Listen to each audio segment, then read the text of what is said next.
जागे जाने माधवा हे जादवा તું જાગી જા અને દેશની કેવી મોટી છે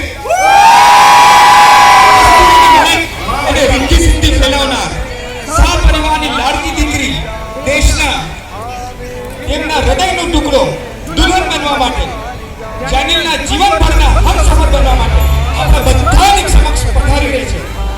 આ ક્ષણને આ પલને તમારા દિલમાં જીવનભર માટે કેદ કરી લેજો.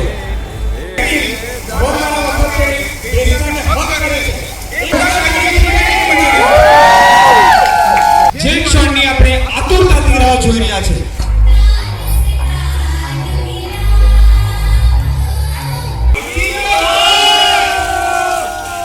જે માતાના સ્વર્ગ કરતા પણ અદ્ભુત સુખ આપનારી છે અને એ છે આપણું માલણ ગામ. આંખ ખોલી દે આ અદ્ભુત ક્ષણ ના સાક્ષી આપણે બનવાનું છે.